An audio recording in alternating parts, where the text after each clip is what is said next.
그러면요, 소유권 나오자. 물권법 중에서는 소유권 비중이 제일 크죠. 작게 나와도 두 문제예요, 두 문제. 그래서 그 다음에는 저당권이 있고 소유권 겁니다. 소유권은 어떠한 물건을 뭐라고 완전하게 지배할 수 있는, 다시 어떤 물건을 완전하게 지배할 수 있는 지배 권리예요. 그래서 소유권은 물건을 사용 수익뿐만 아니라 뭐까지 한다? 처분할까지 포함하는 완전한 물건에 사용 수익 처분할 수 있는 완전한 물건이다. 넘기시고. 소유권의 특징은요, 제목 위주로 보세요. 관연적 권리고요. 내용상에서 전면성 지배성, 혼일성, 탄력성, 항구 대물 지배성 같은 거 있죠. 동그라미 4번 잠깐 볼까요? 소유권은 존속기간 제한 없죠. 다시 소유권은 뭐가 없다고? 존속기간 제한 없고요. 존속기간이 소멸시효 걸리지 않아요. 예를 들면 내가 소유권을 20년 행사 안 했다고 내 권리가 없어지고 이런 거 없어. 다시 소유권은 항구적인 권리이기 때문에 존속기간 제한 없고 소멸시효도 걸리지 않는다. 5번에 소유권의 객체는 물건이야. 뭐라고? 물건. 물건의 하나지. 권리는 안 되죠. 대표적으로 우리가 앞에 배웠죠. 아파트 분양권은 물건이다. 권리다. 권리죠. 권리니까 소유권의 객체가 될 수 있다 없다? 예? 없다. 그제 안타까운 소식이 전해졌죠. 사하구도 미분양 관리직으로 지정된 거 아세요? 진구에 이어서. 예? 영도구도 그러고. 미분양 관리지역이라는 게 뭐야? 분양이 안 돼서 이제부터는 건축허가를 잘 안 해주겠다 그 소리잖아. 아파트 분양, 그죠? 미분양 관리지역 지정됐어. 너무 슬퍼하지 마. 여러분들은 호재가 될 수 있어. 왜? 미분양 관리지역으로 지정되면 2, 3년 정도는 공급이 제한되겠죠. 2, 3년 뒤에는 이때까지 부동산이 똑같았잖아. 여러분들이 개론 제일 앞에 배우는 게 뭐야? 수요 공급이죠. 그 왜 배워? 여러분들이 애미기려고 배워? 그게 아니고 지금 당분간 2, 3년 정도 공급이 부족할 거냐? 그러면 당연히 그 다음에 2, 3년 뒤에 가면 수요가 초과하겠죠. 그럼 어째요? 그러면 조금 느린 걸음으로 가면 충분하죠. 원래 걸릴 거는 확실하죠, 여러분들. 확실하잖아. 확실해. 그러면 이제 내년에 예를 들면 창업을 하든 개업을 하든 아니면 소속 공인중개사로 가든 좀 이제 필드에 가서 업무를 좀 익히죠. 그럼 그 다음에 본격적인 활동을 시작할 때 되면 부동산 경기가 살아나기 시작하죠. 딱 맞잖아. 감동이 없네. 자, 그래서 걱정하지 마. 부동산이 영구 침체될 일은 없어. 지금 계속 공급이 제한을 하고 공급이 부족하게 되면 2, 3년 뒤에 가면 다 그래 돼 있어. 그래서 나중에 미분양이 잘 되고 이러면 미분양되고 이러면 좀 위치가 좋은데도 불구하고 미분양이 되면 나중에 입주할 철 되면요. 몇 년 전에 한번 생각해봐. 이런 게 자주 있어. 이렇게 사이클이 내려갔을 때. 그러면 이제 입주할 때도 됐는데도 계약이 다 성사되지 않았잖아요. 그러면 건설회사에서 어떻게 해? 예? 20% 세일 분양하지. 지금 최근에 여러분들 해운대 쪽에 아시는 건 모르겠다. 동백섬 꼭대기에 옛날에 AID 아파트 자리에 크게 들어서는 아파트 있죠. 그것도 이제 조합원들이 좀 욕심을 부렸겠지만 조금 거기 높았어, 분양가가. 나중에 입주할 때 됐는데도 작년인가 재작년인가 입주했잖아. 입주할 때도 이제 분양 안 된 미계약분을 20% 세일했다니까. 그거 조금 비싼 아파트인데, 이제 작은 것도 6, 7억 하고 큰 거는 한 10억 되는데, 10억짜리 20% 세일하면 얼마요? 8억이야, 8억. 그 지금 거의 회복을 어느 정도 했어. 분양가를. 그죠? 그러니까 그거 잘 노려봐. 어차피 그냥 분양받지 말고. 그래갖고 장기를 봐야 돼, 장기를. 그래서 혹시 안 되더라도 그때는 내가 얻겠죠. 주변에 보면 그거 성공한 사람 많아. 제 친구들도 하나, 두 명이 그래야 되는데, 한 명은 저기 자성대 앞에 있는 무슨 아파트라 하나 아파트, 그거 예전에 20% 세일할 때, 그러니까 할 때 들어갔는데, 몇 년 전에 하니까 바로 회복했고 또 올라가 보더라고. 가만 앉아서 수억 벌잖아. 지금 거기도 지금 친구 하나 들어가 있는데, 용호동에 살다 갔는데, 그것도 물어보니까 20% 처음에 할 때는 일부러 줄 서서 하는데, 요새는 그것도 아니면 개선될 게야, 줄 서 하는데, 안 되니까 알바 시켜가지고 미리 아침에 선착순, 일당 주고 선착 줄 서라 해갖고 아침에 가서 했는데, 그러니까 얼마 전에 한 1년 됐나 2년 된 거리밖에 안 된 것 같은데 얼마 전에 한번 확인해 보니까 거의 분양가를 거의 해보겠더라고. 가만 앉아서 1, 2억 벌어 붙잖아. 그죠? 내만 맨날 안 되죠. 저희들은 이름을 바꿔야 되나? 요새 이름 바꾸는 게 유행이라는데. 자, 내려갑니다. 별 지금 신세 타령할 때가 아니다. 아파트 분양권은 물건이다, 권리다? 권리이기 때문에 소유권의 객체가 될 수 없다. 소유권의 내용요. 소유권은 법률의 범위 내에서만 줄까? 법률의 범위 내에서 소유물을 사용수익, 그러니까 자기 마음대로 무제한으로 하는 게 아니고 법률의 범위 내에서 사용수익 처분할 수 있어요. 자, 오른쪽 페이지 갑니다. 나머지 볼 거 없어. 부동산 소유권의 범위는 212조 보면 토지 소유권도 토지 상하에 미치는 거는 맞죠? 다시 토지 소유권은 토지 상하에 미치죠? 그런데 어느 범위라고? 정당한 이익이 있는 범위야. 그거 하나만 지으시면 돼. 무제한으로. 만일에 정당한 이익이 있는 범위 내라는 그게 제한이 없으면 무슨 부작용이 생긴다? 토지 위에 누워서 밤에 하늘을 보고 뭐라 한다? 저 별은 나의 별, 지구 반대편도 내 거다, 이런 부작용이 생길 수 있죠. 그래서 범위를 정하기는 정해야 되는데 맨 밑이라고 정할 수 없으니까 뭐라고 정했다? 정당한 이익이 있는 범위 내에서 토지 상하에 미치죠. 아무리 토지 밑에도 미치지만 1번의 오른쪽, 1번의 해설 오른쪽에 미채굴의 강물을 체크하시고, 채굴되지 않는 강물은 토지 소유권에게 미쳐 안 미쳐? 안 미쳐. 이거는 광업권의 객체죠. 광업권의 객체란 말은 국가로부터 광업권 뭐요? 허가를 받아야 된다 이 말이야. 자, 2번에 지하수요. 지하수도 토지의 일부이다, 별개의 물건이다? 토지 일부죠. 그러니까 지하수도 토지 일부예요. 그래서 1번 오른쪽에 토지 소유자는 법률의 범위 내에서 토지 소유의 지표면 아래의 지하수를 개발해서 이용할 수 있다. 내려갑니다. 3번에 상린관계가 뭐야? 서로 인접이죠. 자, 상린관계란 1번에 서로 인접하고 있는 것만 줄 거 봐. 다시 상린관계 의의 첫째 줄에, 제일 밑에서 셋째 줄에 서로 인접하고 있는 줄 거 써? 바로 밑에 줄 부동산 소유자 상호간 줄 거. 부동산 소유자 상호간의 토지에 대한 이용 조절을 목적으로 거기까지. 자, 그럼 줄이면 서로 인접하고 있는 부동산 소유자 상호간의 토지 이용 조절할 목적으로 하는 게 무슨 관계라고? 그럼 물어볼게. 동산 소유자 상호간에도 상린관계가 적용될 수 있을까 없을까? 동산 소유자 상호간에도 상린관계 적용될까 안 될까? 예? 그걸 또 적용하면요, 내가 자동차 몰고 전국을 여행 다니면 전국이 상린관계가 돼버려.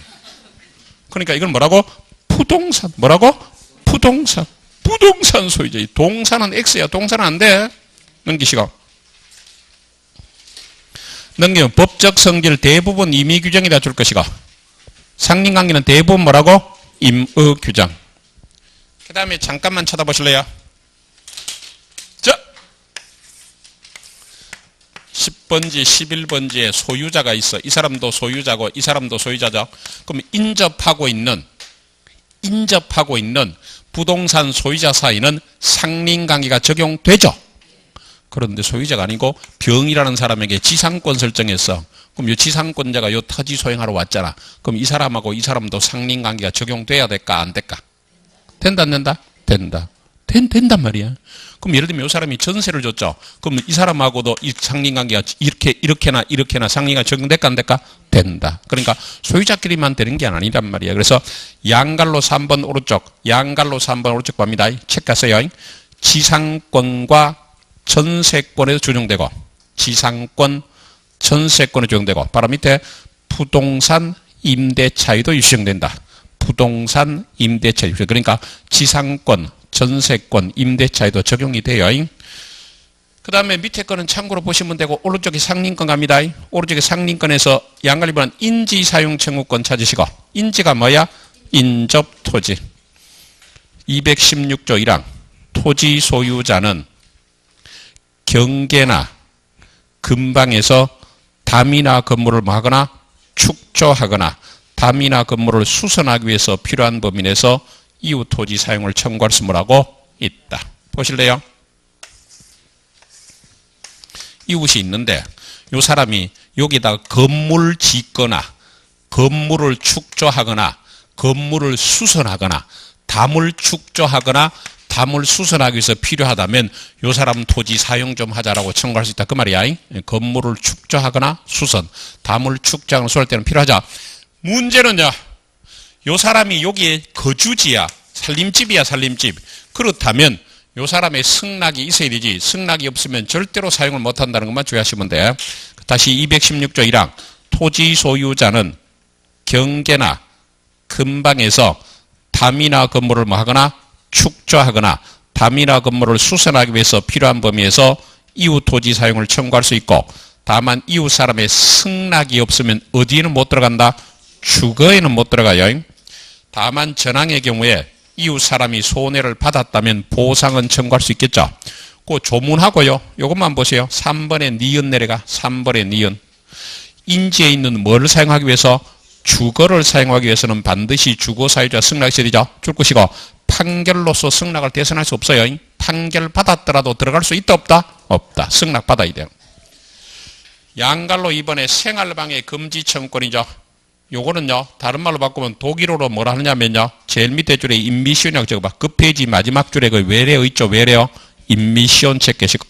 혹시 문제집 같은데 임미시온으로 나오기도 해요. 그래서 참고로 알아두시라고. 갈로 있는 건 독일어예요. 217조 올라가요. 217조. 바로 위에, 바로 위에. 자, 토지 소유자는. 이런 거 외우지 마. 어떤 사람이 매연, 열기체, 액체, 이런 걸 외우더라고. 매연, 열기체, 액체, 음향, 진동, 기타, 이하, 유사한 것으로서 이웃 토지 사용을 방해하거나 이웃 거주자의 생활에 고통을 주지 않도록 적당한 조처를 할 의무가 있고요. 그런데 이웃 거주자는 전항의 상태가 이웃 토지 통상용도에 적당하다면요, 이를 차마 인용할 의무가 뭐라고? 있다. 넘기시고. 양갈로 4번 주의 토지 통행권 나오죠? 요거는 가끔씩 시험에 나와요. 해마다가 아니고 가끔씩. 그래서 요거는 조금 봐야 돼.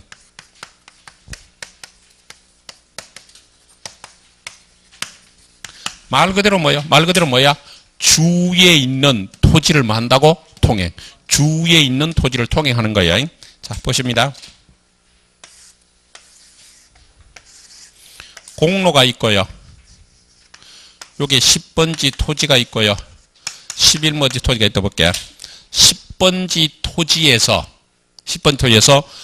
공로에 출입하려니까 통로가 없는 거야. 통로가 없어. 그러니까 여기서 도로를 못 나가. 그럼 방법이 두 가지인데, 하나는 요 사람 토지를 통과해야만 다닐 수 있거나, 다른 방법 취하려니까, 이러면 통로 하나 개설하니까 돈이 너무 많이 들어. 과다한 비용 요하죠? 그러면 이 사람의 땅에 다닐 수 있어. 다시, 이 사람 토지를 통과해야만 공로에 출입할 수 있거나, 다른 방법 찾으려니까 돈이 너무 많이 들죠? 과다한 비용 들면 요 사람의 토지를 다닐 수 있다. 이게 뭐라고? 주의 토지 통행권. 두 번째, 그러면 요 사람하고 계약을 하고 다니까 마다니까. 예? 금방 모르겠어. 이 사람이 이 사람 땅을 다녀야 되거나, 그 다음에 돈이 많이 들면 다닐 수 있다 했잖아. 이 사람이 승낙 필요 없죠? 다니면 되는 거지. 계약하는 거? 아니다. 예? 그러면 이 사람을 뭐라 불러? 이 사람을 주의 토지 통행권자라 부르고. 법으로서 인정받은 거야. 요 사람 뭐라고? 요 사람이 다니는 땅이니까 통행지니까 이 사람 뭐라 불러? 통행지 소유자. 그 다음, 그럼 어차피 법으로 다닐 수 있는 권한이 인정됐죠? 그럼 어차피 다닐 거 군자 대로행이잖아. 가로질러 가면 돼, 안 돼? 안 되고, 이 사람에게 손해가 가장 적은 장소와 방법을 선택이 될 거고, 손해가 생겼다면 요 사람에게 뭐는 해줘야 된다? 손해는 보상해줘야 될 것이다. 이러놓고 시작을 할게. 자, 그게 219조 1항 볼래요? 219조 1항. 어느 토지와 공로 사이에 토지 용도에 필요한 통로가 없네요. 통로가 없죠. 토지 소유자는 주위 토지를 통행하거나 통로로 하지 않으면 공로에 출입할 수 없거나, 그 땅을 통과 안 하면 공로에 출입할 수 없거나, 또는 뭐요? 과다한 비용 요하죠. 그러면 주위 토지를 통행할 수 있고 필요하다면 통로를 개설할 수 있어요. 다시, 어느 토지와 공로 사이에 토지의 용도에 필요한 통로가 없는 경우에 토지 소유자는 주위 토지를 통행하거나 주위 토지를 통로로 하지 않으면 공로에 출입할 수 없거나 과다한 비용 요하죠. 그럴 때는 주위 토지를 통행할 수 있고 필요하다면 통로를 개설할 수도 있고, 이로 인해서 손해가 가장 적은 장소와 방법을 선택해야 될 것이고요. 그 다음에 전항의 통행자는 통행지 소유자를 뭐는 보상하라? 손해는 보상. 손해는 보상해줘야 돼요. 손해는 보상 뭐라고 해줘야 될 것이다. 그 정도 보시고. 그러면 요거는 어쩔까요? 기존에 통로가 하나 있거든요. 여기에 또랑을 이렇게 덮은 걸 뭐라 그래요? 복개라 그래요. 그래서 이게 또랑을 덮어서 도를 만들었는데 오래됐고 관리가 부실해서요. 중간에 구멍이 뻥뻥 뚫려 있죠. 잘못 당기다 빠져. 그러면 통로가 있지만 통로로서 기능을 다 하지 못하고 있죠. 그럴 때는 주의토지 인정할 수 있다 없다? 있다. 그래서 오른쪽 페이지 니은의 판례, 오른쪽 페이지 동그라미 니은의 판례 갑니다. 줄 건 거 볼게요. 줄 건 거. 이미 동그라미 니은 밑에 판례. 이미 기존의 통로가 있더라도 그것이 당의 토지 이용에 부적합해서 실제로 통로로 충분한 길을 하지 못하죠.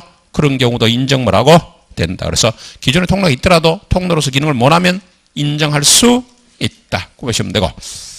그 다음에 여기 봐봐요. 예를 들면요.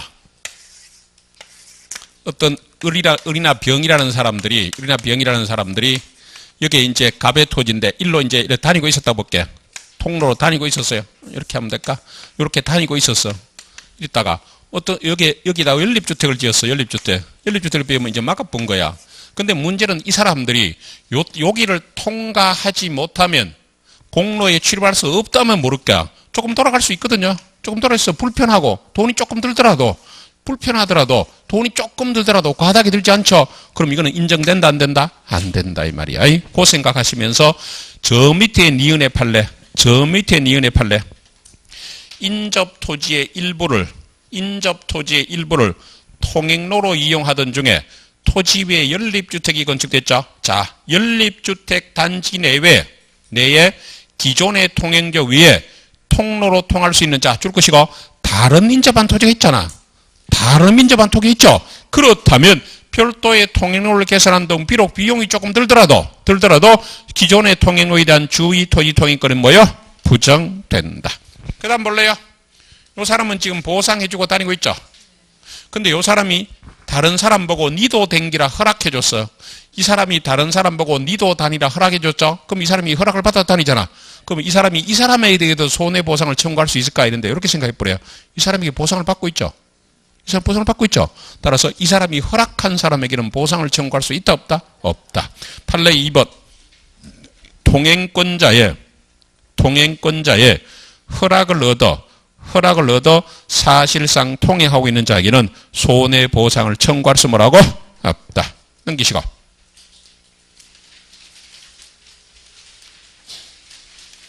이번에는 보실래요? 이 사람이 지금은 도보로만 통행해요. 도보로만 통행하니까 통로만 있으면 되죠. 내년엔 자동차 살 예정이니까 차도가 필요하죠. 그 다음에 북한의 상황을 좀 지켜보다가 불안하면 전해에 탱크 살 생각이거든요. 탱크 통행로를 미리 보장받을 수 있다? 없다. 넘기면 판례 2번. 현재 토지용법에 따른 이용 범위를 인정되는 것이 더 나아가 줄 거 놨죠? 장차 이용사에 미리 대비해서 장차 이용 상황까지 미리 대비해서 통행로를 정할 것은 뭐라고? 아니다. 그 정도로 볼게요. 이번 소리는 동그라미 6번 볼래요? 동그라미 6번요. 그게 어느 토지가 타인의 토지의 주위에 포위되어 주위 토행을 인정되었으나 그 뒤 인접한 토지와 합병됨으로 말하면 포위된 토지가 공로에 접하게 됐죠. 그렇다면 글로 다니면 되죠. 그럴 때는 주위 토지 통행을 어쩐다? 소멸하게 될 거죠.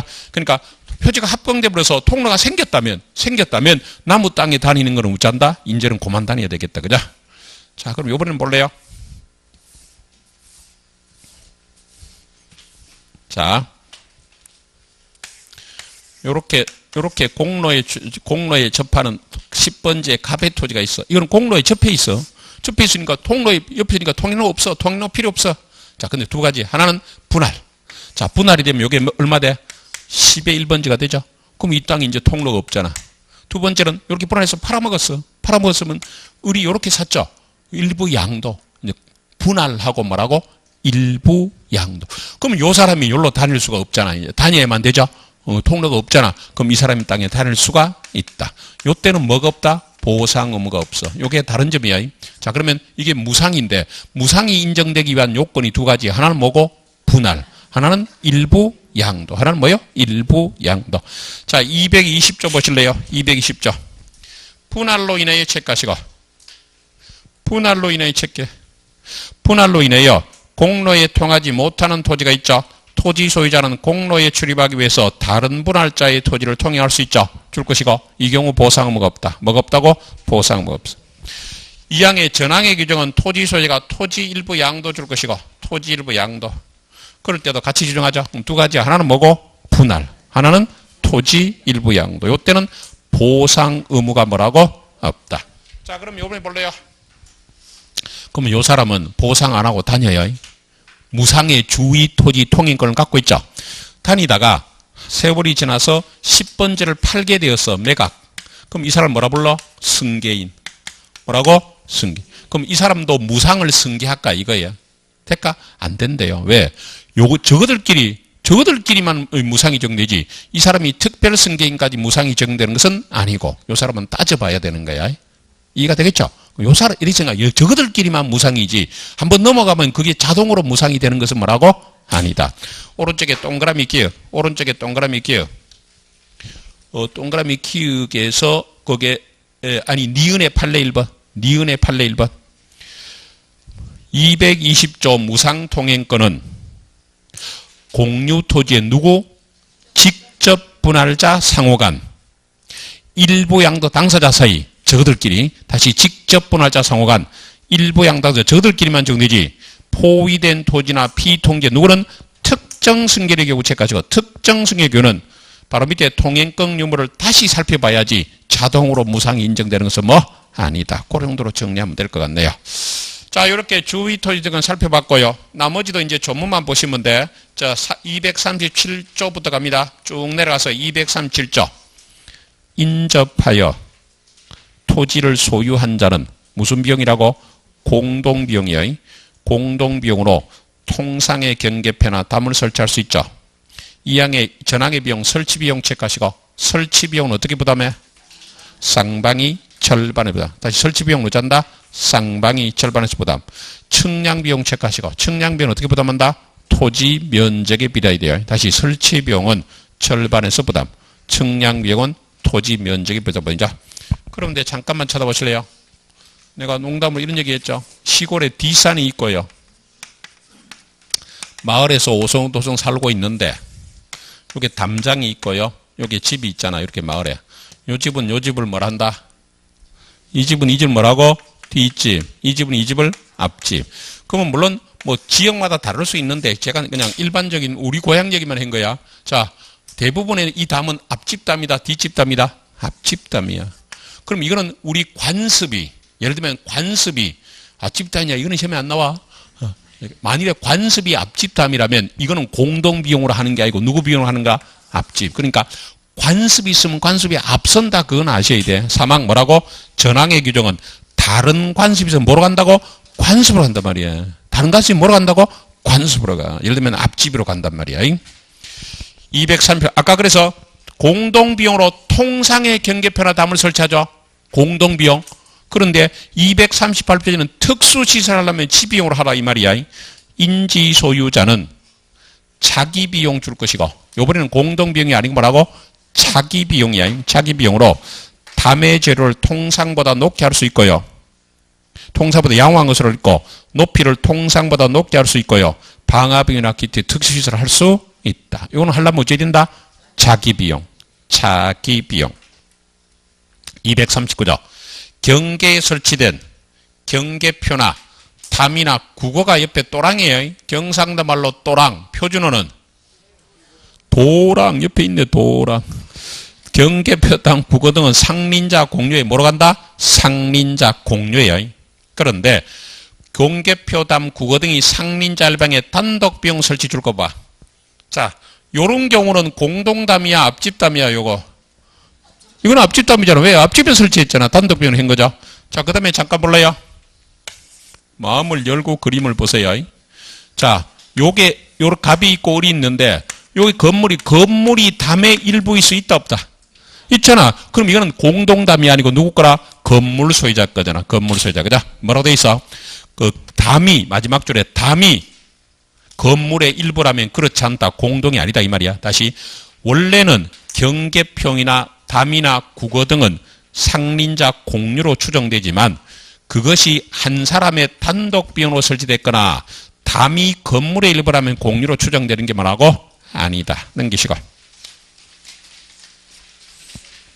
경계를 하면 수지 목군이죠. 240조 1항 인접지 수목 가지 체계 가지. 가지가 경계를 넘었죠. 옆집에 있는 나무 가지가 넘어오면요. 일단 잘라달라고 청구하는 거예요. 소유자에 대해서 가지 제거를 청구할 수 있고요. 청구를 했는데도 안 잘라주면 뭐라 그래요? 자르면 되죠. 그래서 전항의 청구에 응하지 않으면 청구자가 가지를 제거할 수 있어요. 그런데 인접지 수목 뿌리 체크하시고 이번에는 가지가 아니고 뭐가 넘어왔다고? 뿌리가 넘어왔죠. 그러면 임의로 제거할 수 있다는 소리는 자르면 되죠. 청구할 필요 있다 없다? 없고 자르면. 3번에 토지의 심굴이 뭐야? 깊이 파는 거야. 241조 토지 소유자는 인접지 집안이 붕괴할 정도로 자기의 토지를 심굴 깊이 파지 못해요.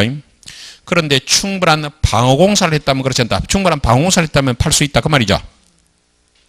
4번에 242조 건물을 축조하면은 특별한 관습이 없으면 경계로부터 얼마 띄우라?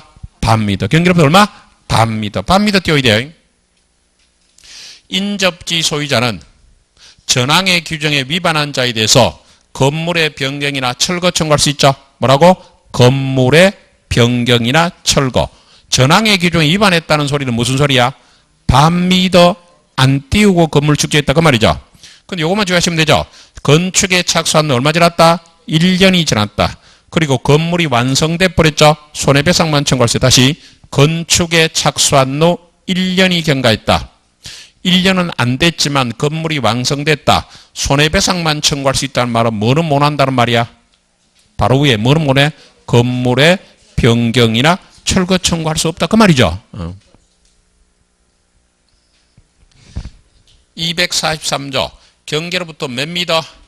2미터. 2미터 이내의 거리에서 이웃주택의 내부를 관망할 수 있는 창이나 마루 설치했죠. 그러면 적당한 차면을 가리기 시작해야 돼요. 경계로부터 얼마라고? 2미터. 244조죠. 우물을 파거나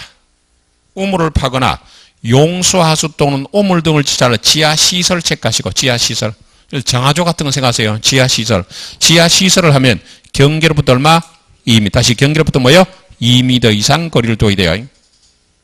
그런데 저수직 이번엔 지하실 줄 것이고 뭐라고? 지하실 공사면 경계로부터 얼마라고? 깊이. 경계로부터 얼마라고? 깊이의 반 이상. 깊이의 반 이상 둬야 돼. 이항의 전항의 공사를 하면은 토사가 붕괴하거나 하수 또는 오염된 액체가 이웃에 의지 않도록 뭘 해야 된다? 적당한 조치를 해야 될 것이다. 5번 내려갑니다. 상린강의 줄 거 봐봐. 관습이 우선 적용 줄 거. 관습이 우선 적용. 뭐가 우선이라고? 관습. 그리고 1번부터 4번을 묶어서 물의 이용과 관련이라고 적어봐. 물의 이용. 물의 이용과 관련.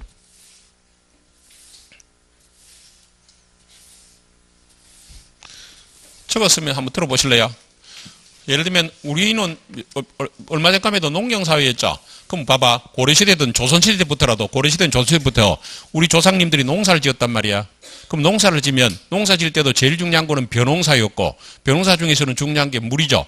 그러면 수백 년 동안 또는 수십 년 동안 그 마을 사람들이 물을 어떻게 이용할 건가를 관습이 있겠죠. 각 지역마다. 그런데 1958년도에 민법을 만들면서 지금부터는 법대로 해라 이러면 돼 안 돼? 안 되잖아. 그러니까 이런 것들은 뭐가 앞선다고? 관습이 앞서. 그래서 이걸 외울 필요가 없어. 그래서 내가 묶은 건데 뭐 외우시려면 내가 그리 말리진 않아. 자, 물이 흐르는데 소통, 뚫는 공사 비용도 이런 거 외우려 하지 마. 소통 공사를 비용하느냐. 저수, 배수, 인수를 위해서 공작물에 대한 공사 비용 누가 부담하느냐. 수류 물줄기 변경할 때 누가 어떻게 하느냐. 그 다음에 공유 하천 용수권 등등 이런 것들은 전부 뭐요? 물의 이용과 관련된 것이잖아. 그래서 이런 건 시험에 나와도 틀릴 일이 별로 없겠죠. 이런 것들은 뭐가 앞선다고? 관습이 앞선다. 두 번째, 경계표 담의 설치인데 아까 경계표나 담을 설치할 때는 누구 비용이라 원래? 공동비용이죠. 근데 뭐요? 내가 농담으로 앞집담 기억나? 앞집의 담이라는, 담이 앞집 거라는 관습이 있으면 앞집에서 부담하니까 이거는 관습이 앞서는 거잖아. 됐어? 자, 그러면 건물 건축수의 경계성에 줄 때 이격거리 얼마 띄우라고? 얼마?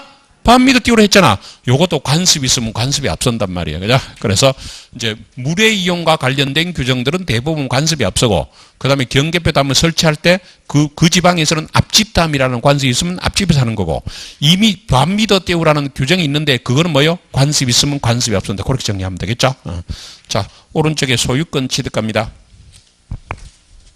소유권 취득에서 첫째 줄을 제일 오른쪽에, 서설의 첫째 줄을 제일 오른쪽에서 두째 줄로 넘어가는 거, 그걸 줄 거. 법률 규정에 의한 취득을 줄 거. 자, 지금부터 소유권 취득 중에서 뭘 보겠다고? 법률 규정에 의한 취득을 본다. 다시 지금부터 뭘 보겠다? 법률 규정에 의한 취득을 볼 거야. 제일 먼저 취득시효 나오자.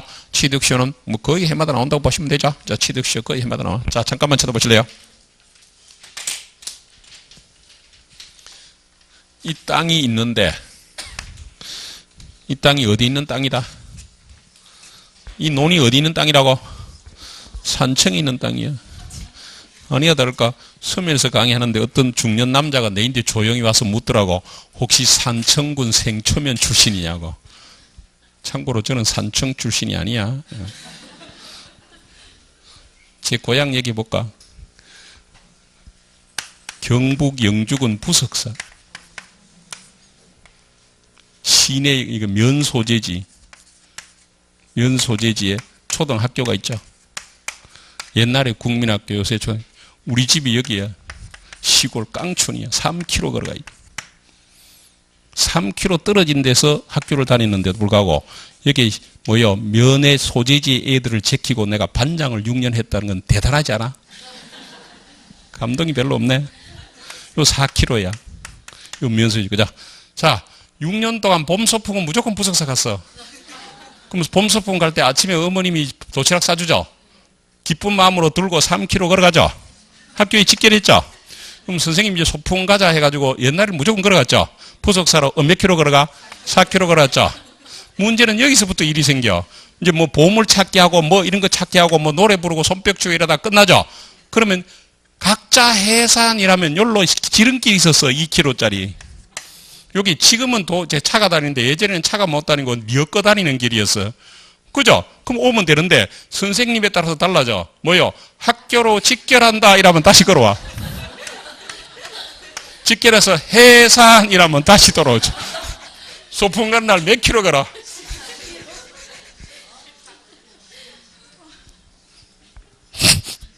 그래서 그 뒤는 지겹어서 부서 안 갔어. 해마다 소풍을 여기. 가을 소풍은 다른 데로 가는데 요새는 옛날에 봄 소풍, 가을 소풍 있어요. 그죠? 예. 참고로 이 부석사가 언제 제일 예쁜지 아세요? 가을에 그 은행이 엄청 많아. 앞에 큰 아름들이 오는 거죠. 은행 잎이 단풍 졌을 때 제일 예뻐. 그게 언제 지는지 아세요? 시험 친 직후. 언제 간다? 원래 시험 치면 거의 합격이죠. 시험 치자마자 기쁜 마음으로 지금 뭐하노?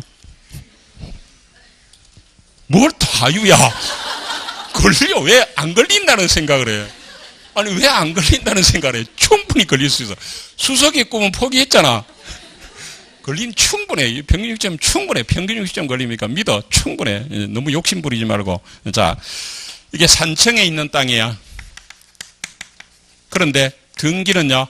여기 부산에 살고 있는 간명의로 등기돼 있어. 다시 이 사람이 산청이 고향인데 고향 땅을 상속받아서 등기는 하고 있고요. 지금은 부산에 살고 있어. 그러다 보니까 부모님 돌아가시면 고향에 거의 안 가죠. 거의 안 가죠. 그런데 이게 산청에 살고 있는 을이 20년간을 자기 논이다, 자기 밭이다 생각하고 농사를 지어요. 20년간 조금 이따 볼 거야. 소유의 의사로 평온고약하게 농사 점유를 했죠. 그게 시효가 완성되는 거예요. 그러면 이 사람에게 뭘 해서 등기 청구를 해서 등기를 하죠. 그러면 이 사람이 소유권 취득해요. 이런 걸 조금 이따가 점유 취득시효라 봐요. 점유취득시효요. 요걸요, 다른 말로 바꾸면 시효취득으로 바꿀 수 있어. 취득시효를 뒤집으면 뭘 한다? 시효취득. 같은 말이야. 자, 그러면 들어봐봐.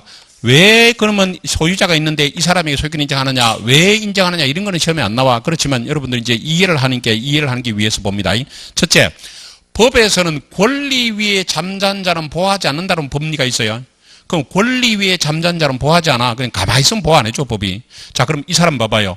20년 동안 단 한 번이라도 산청에 가서 당신이 뭔데 내 허락 없이 농사 짓나라고 했다면, 자기 권리를 주장했다면 이 사람이 실치도 못하죠. 20년 동안 아무 권리 주장 안 하고 권리에 잠잤다. 이 사람 보호할 필요 없어. 두 번째, 법질서 안정. 다른 말로 법적 평화. 법질서 안정, 법적 평화야. 자, 이 동네 산청 동네 가서 이 땅이 누구 거냐 물으면 대부분의 주변 사람은 다 을 거라고 다 알고 있는 거야.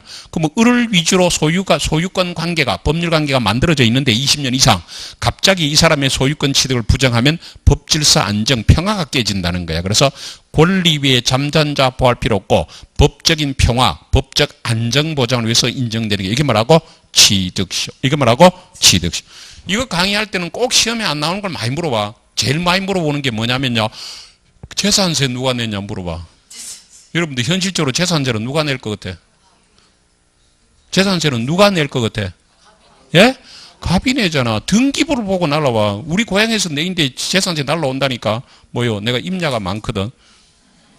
아까 시골이 있죠? 그쪽이 500년 동안 땅값 알아오는 지역이거든요. 그럼 나는 재산세 그 산이니까 토지분만 날라오죠. 건물은 없으니까. 그 날아올 때마다 나는 손 떨리면서 열어. 제발 좀 올라도. 왜? 세금이 올랐다는 것은 땅값이 올랐다는 뜻이죠. 그래서 자꾸 올라갔고 지금은 10만 원이 넘어갔어. 그런데 엄청 기뻐하는데 누가 고춧가루 뿌리더라고. 다른 데 가니까 정년퇴직, 공무원 정년퇴직 가진 분이 내보고 그게 아니고요. 교수님이 시골에는 세수가 부족해가지고 일부러 공시가를 야금야금 올린다 그래. 갑자기 화가 나는 거예요. 세금은 이 사람이 내는데 그거하고 아무 상관없어. 그건 아는 상관없고 이 사람이 뭐만 하면 돼? 점유만 20년 하면 시효가 완성되고 등기함으로써 소유권 취득하는 거야. 자, 그러면 251페이지 제일 밑에 251페이지 제일 밑에 취득시효 봐봐. 물건 또는 권리를 점유하는 사실 상태가 일정 기간 계속되는 거기에 그것이 진실한 권리가 일차 여부를 관계없이 진실한 권리 관계와 일차 여부를 관계없이 권리 취득 효과가 생기는 거예요. 예를 들어서 갑의 A 토지를 을이 20년간을 점유하게 되면 설령 을이 진정한 소유자가 아닌 경우에도 A 토지에 대한 소유권을 취득할 수 있는 자도 그게 뭐라고? 취득시효다. 넘기시고. 취득시효가 인정되지 않은 권리를 지금 다 외우기는 뭐하고요? 점유를 수반하지 않는 그 저당권 한번 줄 거 볼까요? 그러면 잠깐만 쳐다봐. 내가 이 건물을 저당권자라고 생각하더라도 내가 이 건물을 점유해요, 안 해요? 에? 저당권자는 점유 안 하잖아. 점유 안 하니까 20년 점유하면 저당권을 시효취득한다는 말 자체가 성립 안 하죠. 그러니까 저당권은 시효취득되는 권리 이다, 이다? 아니다. 이번에 오른쪽에 갈로에 점유권, 유치권 줄 거 봐. 우리 점유권 잠깐 배웠죠? 봐봐. 물건을 사실상 지배하면 점유권이 바로 인정되고 사실상 지배를 상실하면 점유권이 바로 소멸하잖아. 이거는 20년 점유하면 점유권을 시효취득한다. 말이 안 되죠. 그러니까 점유권, 유치권은 시효취득되는 권리 이다, 이다? 아니다. 그 다음에 3번의 오른쪽에 이런 거 전체 봐도 돼. 저 끝에 형성권 줄 것이고 지속권을 시효취득한다. 이건 말이 안 되는 소리죠. 형성권. 그 다음에 가족관계는 부양받을 권리를 뭐요? 2심 시효취득한다. 말이 안 되는 소리예요. 5번은 나중에 지역권에서 배울 거야. 자, 그럼 내려가서 245조 가십니다. 245조. 20년간을 소유의 의사로 평온공연하게 부동산을 점유한 자는 마음으로서 등기함으로 적이자. 옆에다 적어. 점유취득시효로. 안 적으신 분은 적어요. 245조 1항 옆에다 적어야 돼. 뭐라 적으라고? 점유취득시효. 점유취득시효. 2항 좀 이따 따로 설명할 거야. 2항 부동산의 소유자로 등기한 자가 얼마 동안 10년간 소유의 의사로 평온공연하게 선임의 과실 없이 부동산 점유 소유취득하죠. 옆에다 적어. 등기부 취득시효. 뭐라고? 등기부 취득시효. 그래서 똑같은 말이지만 유형의 기역, 동그라미 기역 내려가고 오른쪽에 점유취득시효 있고요. 니은의 두째 줄에 등기부취득 있죠. 그럼 취득시효는 두 가지가 있어. 하나는 뭐고? 점유취득이죠. 하나는 뭐고 있다? 등기부취득이죠. 자, 오른쪽에 취득시효 일반 요건입니다. 주체. 권리의 주체가 될 수 있는 자는 줄 거. 누구나 취득. 누구 뭐라고? 누구나 다 돼. 옆에서 예를 들면 자연인 물론이고 법인도 되고 지방자치. 예를 들면 부산시가 시유지다, 시 땅이다 생각하고 20년간 점유하면 부산시가 시효 취득할 수 있죠. 그 다음에 권리인이가 없는 사단 밑에다 종중이라고 적어봐. 예를 들면 김해, 김씨, 문중이 문중 땅이다 생각하고 20년 점유하면 누가? 김해, 김씨, 문중이 시효 취득이에요. 그럼 다 되는 거야. 다시 자연인도 되고 법인도 되고 지방자치단체, 권리인이 없는 사단 다 돼요. 객체 부동산 채가시고 동산 채계. 그래서 부동산도 시효 취득이 되고 뭐도 된다? 동산도 되죠. 그러면 여기 잠깐 쳐다보실래요? 갑이요. 시골에 논밭을 사고 팔았다 그랬죠. 논밭을 사고 팔았는데 옛날에요. 지금 말로 옛날 시골 같은 데는 땅값이 얼마 안 되고 그러니까 등기비용 아끼려고 이전 등기 안 한 경우가 많았어. 그럼 요 매수인이요. 논을 사고는 자기가 농사를 지으면 되는 거야. 자기 땅 논이라고 농사를 짓고 세월이 가죠. 그래도 동네 사람들이 다 이거 논이 을 거라고 알고 있고 등기부인만 누구로 돼 있다? 갑으로 돼. 이렇게 20년이 흘렀는데 이분이 돌아가시고 나서요. 갑자기 이 지역이 신도시가 생긴다고 땅값이 천장부지로 뛰죠. 그래서 이 사람이 이전 등기를 해오려니까 이 사람이 죽었단 말이야. 그리고 이 사람의 자식들이 순질이 넘겨줘? 안 넘겨줘? 안 넘겨줘? 안 넘겨준다고. 그죠? 그럼 이 사람은 증거도 없고 증인도 없을 때 마지막 카드가 뭐라고? 자기 논이나 생각하고 얼마 동안? 20년 동안 평온공연하게 농사 지었잖아. 그러면 뭘 주장할 수 있다? 20년 이상 됐잖아. 뭘 주장할 수 있다고? 시효취득 주장할 수 있잖아. 그죠? 그러면 자기 소유 부동산이 분명한데도 소유권 증명할 방법이 없을 때는 뭘 주장하면 된다? 시효취득을 주장할 수 있다. 되겠어? 그래서 자기 소유 부동산 시효취득이 된다. 두 번째.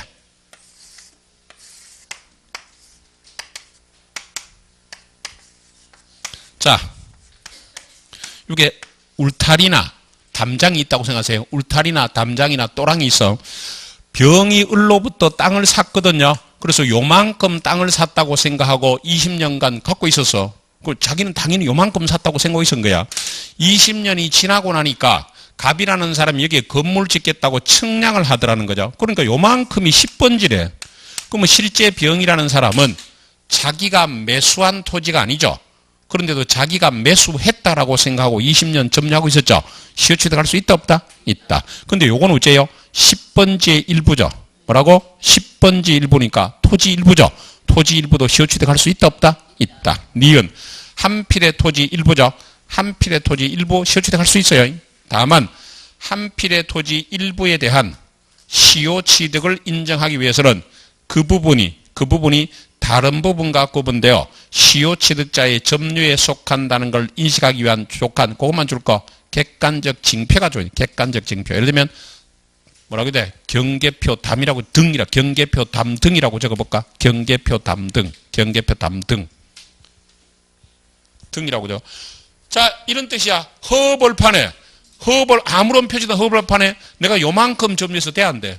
뭔가 표시가 있어야 되는 거야. 그러니까 뭐 표시가 있어야 되지. 담장이 있거나 울타리가 있거나 뭐요 또랑이 있거나 있어야 되지. 내가 여기서부터 여기까지 점유했다는 말이 나올 수 있잖아. 그러니까 뭐가 있어야 된다? 객관적 징표가 있어야 된다. 자, 물어볼게요. 국유재산, 공유재산은 시효취득할 수 있다 없다? 이렇게 물으면 O라고 해야 돼? X라고 해야 돼? 안 돼.